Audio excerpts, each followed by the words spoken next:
Good morning students.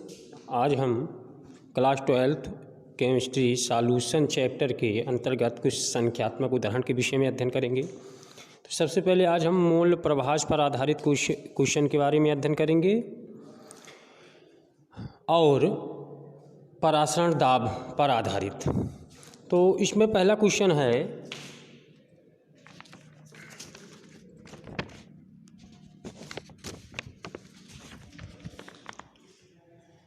900 ग्राम जल में acetone के 5.8 ग्राम घोले गए विलयन में जल तथा एसीटोन के मोल प्रभाज ज्ञात कीजिए।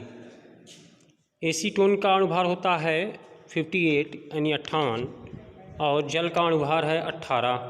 तो सबसे पहले हम एसीटोन का मोल प्रभाज का सूत्र लिखेंगे। तो एसीटोन के मोल प्रभाज का सूत्र होता है एसीटोन के मोलों की संख्या बटे एसीटोन के मोलों की संख्या प्लस जल के मोलों की संख्या।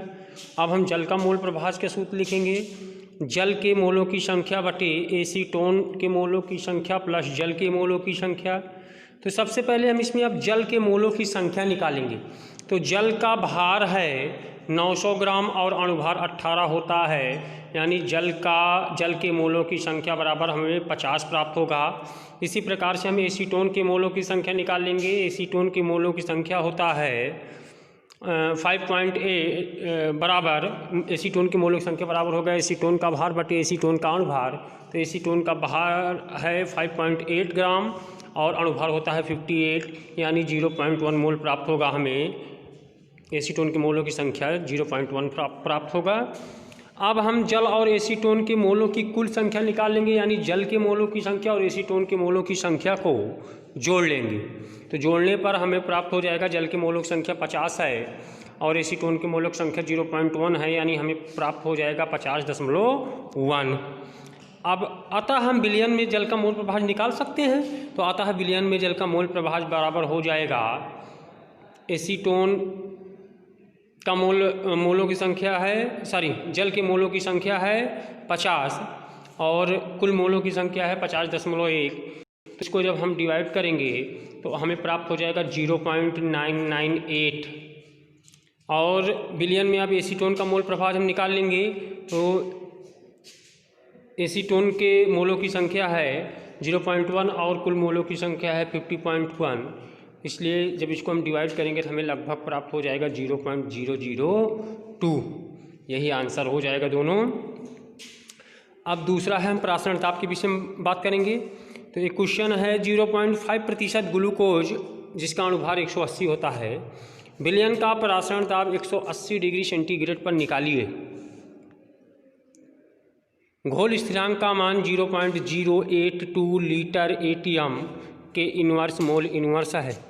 तो सबसे पहले हम विलयनों की वन हाफ समीकरण के अनुसार PV बराबर NRT, इसको समीकरण 1 मान लिया जाए। अब स्मॉल n बराबर होता है मोलों की संख्या बराबर होता है पदार्थ का भार बटे पदार्थ का अणुभार। तो पदार्थ के भार को हम स्मॉल w से और अणुभार को हम स्मॉल m से यहाँ प्रदर्शित कर रहे हैं। तो PV बराबर हो जाएगा W/m/RT। समीकरण 2 बना लीजिए यहाँ पर इसको, जहाँ P हमें ज्ञात करना है, M का मान दिया गया है 180, प्रश्न में देखिएगा B बराबर दिया गया है 100 ml है। तो इसको हम लीटर में कन्वर्ट करेंगे तो 100 को 1000 से भाग दे देंगे तो प्राप्त हो जाएगा 0.1 लीटर। R यानी घोल स्थिरांक का मान दिया ही गया है 0.08 और स्मॉल w बराबर 0.5 ग्राम है। कैपिटल T बराबर 18 डिग्री सेंटीग्रेड है। इसको हम कन्वर्ट करेंगे केल्विन में, तो 18 में 273 जोड़ देंगे, बन जाएगा 291 केल्विन। अब समीकरण 2 में मान रख दीजिए। मान रखने पर हमें प्राप्त हो जाएगा P = 0.5 अपान 180 इन गुणे 0.1 गुणे 0.082 गुणे 291। जब इसको हम कैलकुलेट करेंगे तो हमें प्राप्त हो जाएगा 0.66 वायुमंडल, यानी परासरण दाब का मान कितना आ जाएगा।